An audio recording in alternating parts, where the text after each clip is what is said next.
What's up? What's up? What's up? What's up? What's up? What's up? What's up? It's the office Christmas party at QI, and we're ready to get down with a G for groovy show. So let's hang loose, boogie-woogie, and put a donk on some awesome anecdotes and funky facts with tonight's guests, the well-wicked Lee Mack. The well-safe Bill Bailey. The well-cool David Tennant. And the well-I-never, it's Alan Davies.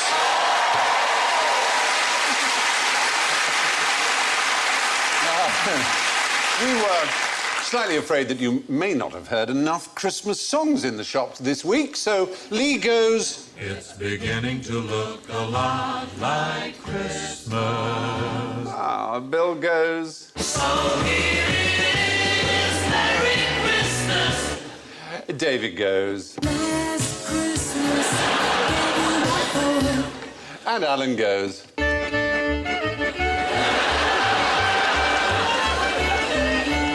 Excellent. Well, later on, we're going to put the photocopying machine to some really imaginative use. But first, a bit of bad news. As it's Panto season, we had hoped to bring you Buttercup, the QI cow, but I'm afraid she's gone missing. If you see her, you will let me know, won't you, boys and girls? Is she?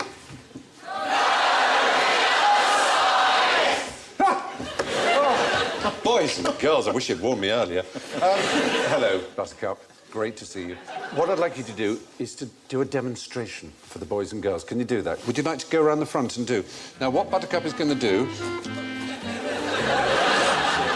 Buttercup does impressions, all right? Right. And Buttercup is going to do an impression, and you have to try and guess what she's doing an impression of. Off you go, Buttercup, darling.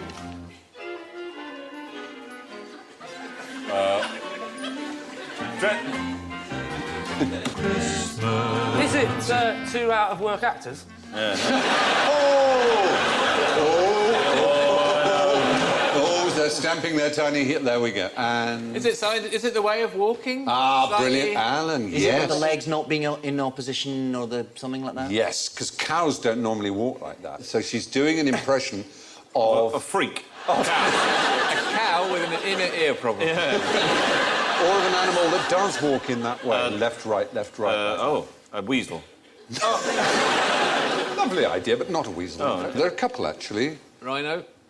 Oh, A tapir. the other one in... You're in Africa, you're on safari. Dormouse. Giraffe. Dormouse. Massive Giraffe is the right idea. That was Giraffe. Buttercup. Yes, Buttercup's very proud of herself. That was a very fine... It was a very fine imitation of a giraffe, because giraffes and camels, in fact, do that left-right walk. But cows, like horses... Would you like to do how you normally walk, Buttercup? You see? So I'm slightly drunk? Is that a cow creeping up on someone? So, ladies and gentlemen, a big thank you to Buttercup!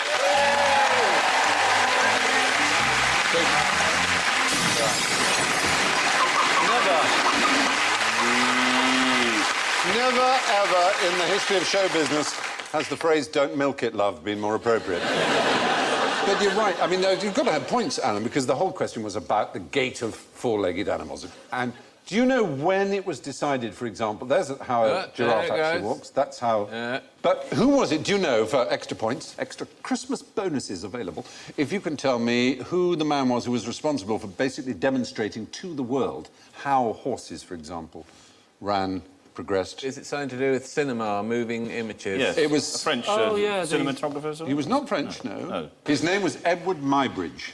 Oh. Yep. Aye. No, he's quite well known, and I bet lots of people in the audience... You knew, didn't you, ladies and gentlemen? Yes. And these are some of his pictures. Sodes. His book was Animal Locomotion, and he demonstrates the difference between walking, galloping, cantering and trotting in horses. He not only did horses, he's best known for how horses galloped, he also did humans, and he was no stranger to controversy. He murdered his love rival in cold blood. What? Yeah. Did he take photos of that as well? He might have done, because he was the first person in American legal forensic history as a murderer to claim what excuse? Insanity. Yes! Points for David Tennant. Absolutely. Well, were you Anyway, the point is, our lovely Buttercup, the QI cow, was giving us her giraffe impression. Now, how do you react, team, to Q barges? Oh, very unfavourably. Very badly. Very unfavourably. Very Do you? Yes, it goes against the very bedrock of Western society. And also, the late mergers, you know, in lanes. Oh, yeah. You're doing the motorway, and there's a coned-off lane, and you think, well, I'd better conscientiously merge now. And somebody will go right the way down the end of the thing, and then, yeah, try and get in. No, worse than that. You do that! Curse you, late merger, Davis. To be fair, though, Alan is a part-time ambulance driver. Do you know, rather brilliant, in America and some states, they have, when two lanes have to merge like that, they go, like a zip, exclamation mark, because that's... Oh, you merge. One. It's rather brilliant, that, isn't it? I hate the late mergers in the bar queue. That's worse. When you're 6 deep at a bar and they just get on the edge. Oh, I hit the bar. Especially You're at at the football. bar and there's someone at the back who taps the bloke next to you and says, get us a couple of pints, will you, mate? Or when you're at the bar and someone leans forward with money and they get served first just because they're on television. Yeah, I hate... Mr. Fry, go away, scum. Make way, make way! Lord Fry! Come for a port. Here he is, on his bicycle with his hockey stick. Right, make way!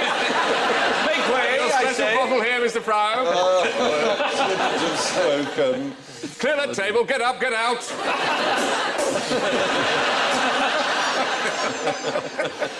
Can anyone here sing the Lord's Prayer in Latin? No? Well, out, all of you, all of you. Throw that man on the fire. Pater Do that noster chap. quiescing caelis sanctificator nomen tuum et venia... No, anyway, it just so happens I do know. There you go, you sing. Don't know why. But queue jumping. It is despicable, and you would think most people reacted very badly if someone were to walk in and just simply barge in front of a queue. But do you know the name? You're probably familiar with the experiments done by a behavioural psychologist in which members of the public were given white coats and asked to inflict pain. Stanley Milgram is the one best known for it. He asked people to do things that were against what they considered to be right, and yet, because they were told to do it... And the person doing it had apparent authority, had a white coat. But the less well-known experiments he did were in queues, and he would... or lines, as he would say, as an American. 129 different times he tried in betting shops, railway stations, elsewhere. Betting shops, you'd think, were people who would not be afraid to show their opinion if someone barged in. And what the experimenters had to do was, one, enter the queue between the third and fourth person in line, say in a neutral tone, excuse me, I'd like to get in here, step into the queue, face forward, and only leave the queue when someone admonished them or after 1 minute, whichever was sooner. And on only 10% of occasions was the queue jumper forced to leave the line because they were admonished. And in only 50% did anyone so much as tut. It's extraordinary, isn't it? Where was this, though? This was in America. In America? Not in Tunbridge. No. Not in Tunbridge. No. No. Not in Peckham. No. Very, very high tap ratio. I'll tell you what annoys me. Yeah. If it's 5 items or fewer, then it's 5 items or fewer. Don't come in with 6. Yeah. Stand in front of me. Don't. Yeah, but that's confusing, Do you 'cause count them in the sometimes you bag? get- Do you look in Yeah, their you basket? bet I do, yeah. And then say absolutely nothing about it. Yes. But what if it's 3 for 2? That's 3. I'll give you one of those items off. So you'll give me 2. I'll give you 2 for 3. those 3. But if there's not a special offer on, and I'm checking. You're Scottish. I know you're checking for those special offers. Oh, careful. That was low. Go on, take him. Come on, take Yeah, Get your exactly. sonic thing out. What, hedgehog? In the First World War, Is that it? I don't remember it being a biro from W.H. it's not Smith. working. It's not working, hell. In the First World War, they toured a tank around Britain. You knocked all his hair off. Don't wave it around. Easy with that. Whoa! In the First World War, they toured a tank around Britain. Yeah. And it went to all the major city centres in the country, and people were encouraged to raise money for the war to chuck any spare change they had into the tank. Yeah. Oh. Where did they get most money? Glasgow. Oh! Yeah, because they thought it was a big fruit machine. He's bad. No, that's... He's bad. Look, I've won a soldier, Mummy! I've won a soldier! I thought it was a... Oh, he's gone again! He's gone one-armed again! bandit. Yeah. I can't do this! I can't do this! You'll win a prize! I can do it! There's a wee chain around it. Oh dear, oh Is that dear. a Scottish accent, by the way? That's pretty good. Well, there we are. Well, Anyway, that's a Scottish Yes, accent. it was. so the fact is we're more tolerant of queue jumpers than they deserve, it seems. Now, who is the coolest, grooviest, hippest cat on the show tonight? David Tennant, I would have thought. Yeah. I'm going for Bell. Yeah, could be. What do we know about these words? They're jazz words. Many of them are jazz words. And From how that- old are they? Since the 20s, 30s? Early- 40s? No, earlier. Stone Age. Let's take the word cool. When did it first mean, like, fashionable, do you think? 60s beatnik poet era. Hitler. Oddly enough, it was the year Hitler came to power, 1933, but I don't think that's quite relevant. These new uniforms are cool. 1933. Bizarrely. So this is Christmas. I'm Chinese in Nazi party. They're cool, Daddy. Cool, Daddy-o. Bizarrely, it was 1933. Besides, I have no choice. I burnt out a Reichstag. Cool. Jazz Nazis. It was the West Coast School of... But it was the West Jazz Coast... Nazis are used both ways. It was the West Coast School of Relaxed Jazz led by Miles Davis. And his album, The Birth of the Cool, was 1957, which, oddly enough, is the year I was born. Extraordinary. So maybe I am cool. Cool. I love Groovy. that if you saying all that as a chat-up line in a nightclub. Do you know who the coolest person in the room is tonight? No, let me explain. In 1933, cut to 2 hours I was later, so cool. and that, madam, is why I am cool. Can I get to another move? Where's she gone? Don't go. What about groovy? What about groovy? When did Groovy, baby, When did yeah. the groovy first Groovy, arise? ploughing in the 17th century. It's got to be from records, isn't it? You're right. In the 1930s again, black jazzers in the 1930s in the groove because the needle was in the groove of the record. Exactly. There we are. So what about hip or hep? When did that come? A hip cat, hep cat. When did that? Hip or hep? Well, both words are used. Hep. I've never heard hep. You not heard hep? I've heard hep cat, yeah. As in, Hep cat, as in you've hep, heard hep, hep hop. 1940s. Yeah, I've read On the Road. My man's just had a hep operation. But Or a it's hop operation. hip or a where you hop. just cut one Hip leg hop off. hep. It first came in Black Roman American times. slang in 1904. Hip. Or is it a bit more sexual, maybe? Well, they so often are, I'm afraid. There is a theory that in the groove is also a sexual God, reference to the little shape of the lady piece. Oh, hello. And I want you to do that in your chat-up line as well. Come back, I have something else to tell you about it. What about cat, meaning fellow or chap? Or Well, that's got to come from Top Cat, hasn't it? top Yeah. cat. He was the coolest cat in He was town. the coolest cat. He was top cat. He always got one over on Officer Dibble. He did. He did. Cats. From the musical Cats. That's not cool. Give me a year as when cat, meaning fellow, was first spotted. 1920. Exactly right. To the year. Brilliant. Wow, that was a guess. All right. Good. More points. Get ready with a year to shout. Chick, meaning a girl. Chick. Yep. Spanish. Chica. Chiquita. Chiquita. Sí. 1927. Well, that's in Shakespeare. Chick. All my little chicks. Oh, in one fell swoop. You're right. Yeah. In Macca's, you Yeah. don't say Beth. What about dude? Dude meaning a person. The Amish. When, not who. 1702. Any other Why? Let us build a barn, dude.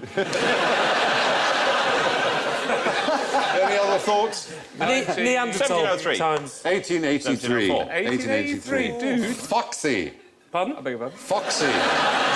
1895. Wicked, meaning good, meaning splendid. 2001. The 2000. Salem witch trials. Your favourite year, 1920. 1920? F. Scott Fitzgerald used What, it meaning- in that sense. meaning- I know, these are all You don't surprises. mean Wicked in the burner and she's a witch? No, yes? no, of course not. That's much You older. won't do that in the 1920s, surely. No, wicked in the sense of good, cool, excellent, wicked. It'd be awful, actually, if you said that in Yeah. the 14th century, thinking you're being cool. I'm wicked, and they just Yeah. set fire to you. Kill you. So much of the youth slang we associate with the 60s and 70s is actually American jazz speak from the 30s or even earlier. Now, polygamy would be fairly groovy. If you were Mormons, how many wives would you have? Up to 9. Up to 9? Yes. Oh.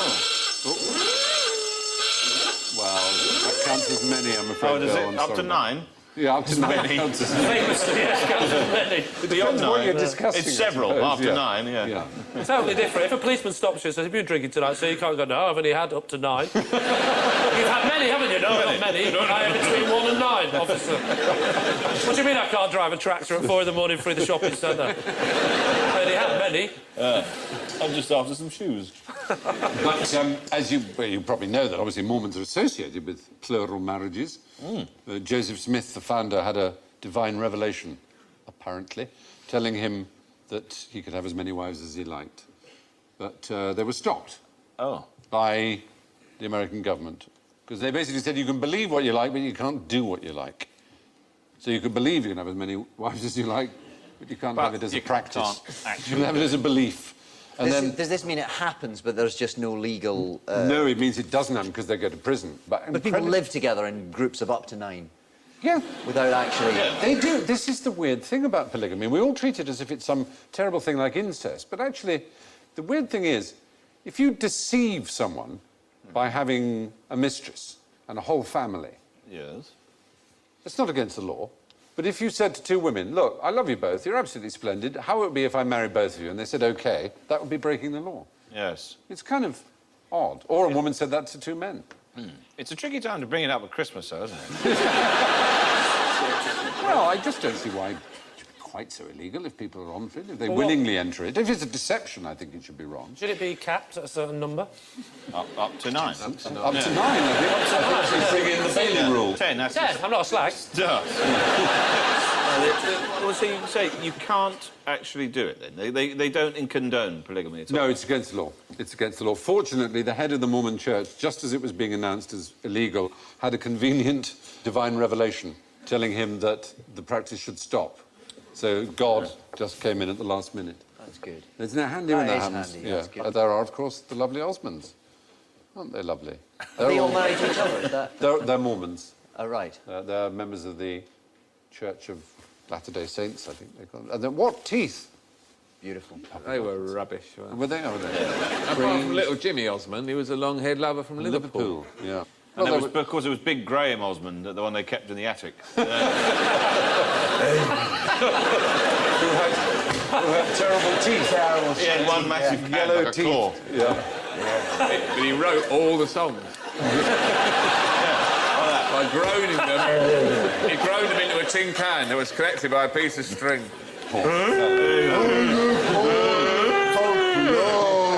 Wild horses, crazy horses. They're very bad. And you Roses! What was that? What was that, Graham? Bring me another wife! now, on this side. My wife! I'm allowed up to 9, Bill Bailey said! Bring her up! 4! I've only got 8! I'm allowed to have many! Now, behave. Pull yourselves together at once. The Church of Jesus Christ of Latter-day Saints. What a great idea! Liverpool! That's a great idea for an episode of Doctor Who, isn't it? Doctor Who goes into the attic and finds the elderly secret brother of the hospital. And that's how they kill off David Tennant. Imagine that. Nobody's supposed to know that. Is that the plot of the Christmas show? Played by Bill Bailey.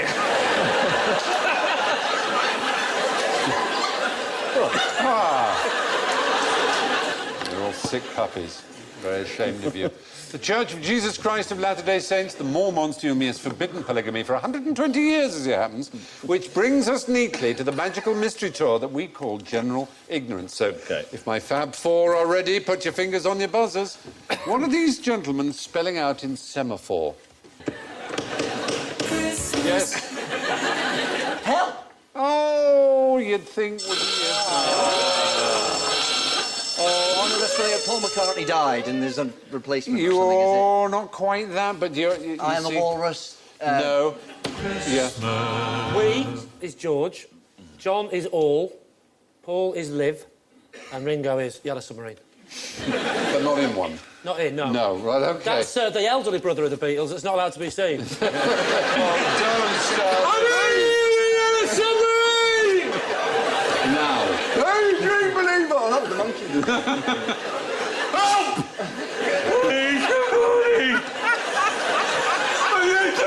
Oh, write that down. That's very good. Well done. As it happened, the photographer who was commissioned to do the cover of Help did ask them to do it. But for some reason, nobody liked the outcome graphically. So instead, they positioned their arms in a pleasing arrangement, which ended up spelling N-U-J-V. Like so. Which, It probably meant something to them. well, no, it gave rise to the first, as David intimated, the first of the great Myths Beatles about the conspiracy theories. This was new unknown John vocalist, people said. Oh, for I crying know, isn't it tragic? Claiming that John had Always the therefore fans who died. ruin the band. He'd died and been replaced, apparently. So John had died and been replaced, and they said, we need a way of telling this thing, so let's get John back out, stuff him. Yes, I And know. have him doing that. That You're doesn't talking- make... Surely a conspiracy theory, he wouldn't even know that John's in it, he's I not know. dead. But actually, Help would have looked like, which seems perfectly acceptable to me. There you are. And so it wasn't Help, it was N-U-J-V. So what are the other famous, if they are, or infamous Beatles? Barefoot on the Abbey Road The cover. Barefoot on the Abbey Road cover is the absolute classic, isn't it? And what did that indicate? Dead. It's something... It's, Well, supposedly John is said to be dressed as a preacher, Ringo as an undertaker, George as a gravedigger, why a gravedigger in denim, and Paul with a suit but no shoes is a corpse. You might also notice that he's carrying a cigarette, but if you were to buy a modern copy of it, you would find that cigarette had disappeared. Where's it gone? There. Look, it's gone. Wow. Disappeared. Wow. Was there? It's gone. Anyway, photographer Robert Freeman wanted to arrange the Beatles to spell out Help in semaphore. Didn't like the way it looked, so they went with N-U-J-V instead. What does Puff the Magic Dragon have in common with Lucy in the Sky with Diamonds? Christmas. Lee. Are they both about drugs? They're not. A lot of people think they are, but neither is. Do you know Puff the Magic Dragon? Do you know the song? Puff the magic dragon. He lived by the sea. Lived by the sea. And he And wallowed in the and the land of France and Lee. Puff the magic No, very good. That's excellent. right? Yeah, that's the song. Yeah, it's based on an Ogden Nash rhyme called "The Really O Truly O Dragon," and it was a Cornell student, Leonard Lipton, and he gave it to his friend Peter Yarrow, who wrote the song. And Peter Yarrow tells us quite specifically, even if I'd had the intention of writing a song about drugs, which I may have had at a later time, I was 20 years old at Cornell in 1959. I was so square, as was everyone else. Drugs had not emerged. I know Puff was a good dragon, would never have had drugs around him. Now you've heard that from the mouth of the dragon's daddy. It is not about drugs. He thinks he's the dragon's dad. Yeah. And he's not on top. Well, there is that. It was going well until the very end. Do you know the official story of Lucy in the Sky with Diamonds? Yeah. Didn't Julian come home from playgroup with a picture? Julian Lennon, that is, Yeah. and they said, what's this? And he said, it's Lucy in the Sky with Diamonds. Brilliant. Absolutely right. Yeah. The Well, very you've written tiny- the whole song. No, he'd done a painting. Bloke upstairs going, that's my job! He stole him a painting! Get me a pen! Christ. No, he'd done a... Little Julian... I've got Lucy up Oh, God. Little Julian had painted a picture of a girl surrounded by stars, and it was his friend Lucy in playgroup. And John said, what's that then? And he said, it's Lucy in the Sky with Diamonds. That was the older brother that spoke like that. We've been through it. And, Julian, what? yeah, according to interviews with Lennon and the other Beatles, they didn't notice that the initials spelled out LSD. LSD Yeah. until after the record was released. Good. Now, finally, something seasonal at last. A man goes to the doctor, right? Doctor, I can't stop singing Auld Lang Syne. So the doctor says, I'll have to send you to the Burns unit. Very good. Now, what's wrong with that joke? Is it absolutely terrible?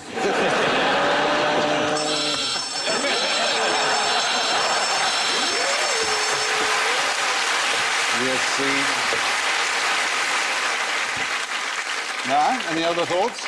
What is Auld Well, Lang? no, of course it's not, because Burns Night is not on New Year's Eve, is it? It's on, when is it? 25th of January. Yes. Yes. So, of course, you wouldn't be singing Auld Lang Syne and Burns Night. You'd be singing it on New Year's Eve. So That's true. you'd be waiting 3 But weeks. most people think that Auld Lang Syne was written by Robbie Burns. Auld Lang Syne wasn't even written by Burns. That's right. Although a lot of members of the Burns Society believe he wrote it and say that it's nonsense he didn't, he himself said he didn't. He said it was a traditional song that he wrote down. Really? Yeah. Auld Lang Syne first comes up in 1724. We see it, and that was 35 years before Burns was born. It's a very popular song, though, in all kinds of places, especially in the Far East. In Yes. Japan, Yes. it's played daily to mark closing time in most large department stores. So, how did Burns sign himself? What was his name? What did he call himself? Rabbi. Not Rabbi, funny. Robin. Robin, he did, yes. Robin and Rab and Robert, but never Robbie or Rabbi, oddly enough. Although everyone calls him Rabbi or Robbie Burns. Yeah. And there you go. What does it mean, Auld Lang Syne? Old. Oh, I know what it long- means. Long Remembrance? Syne. Yeah, kind of old long since. It means in the old days, long time ago. And how do the words go? Anyone who can give me the lyrics gets points. All the acquaintance be forgotten Should all the acquaintance be be forgot for the sake of Auld Lang Syne.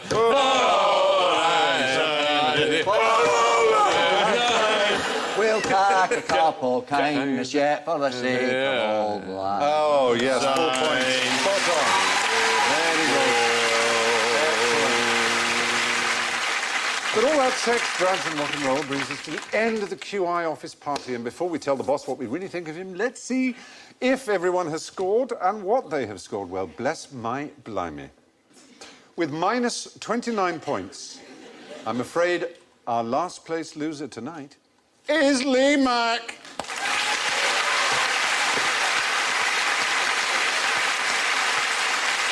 In third place with -6, it's Bill Bailey.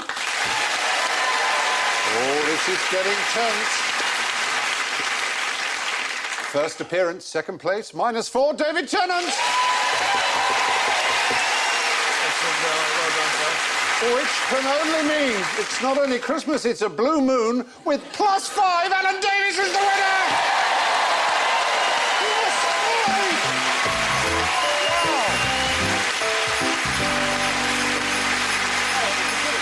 So we are bidding a cool Yule and a gear new year to you all, from David, Bill, Lee, Alan and me. And tonight, for some reason, I thought I'd leave you with a joke about doctors and time travel. Doctor, I keep seeing into the future. And when did this start? Next Tuesday afternoon. Good night and happy Christmas.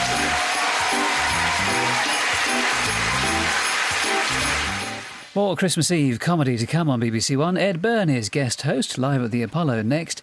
And then in half an hour, dip into a best-of select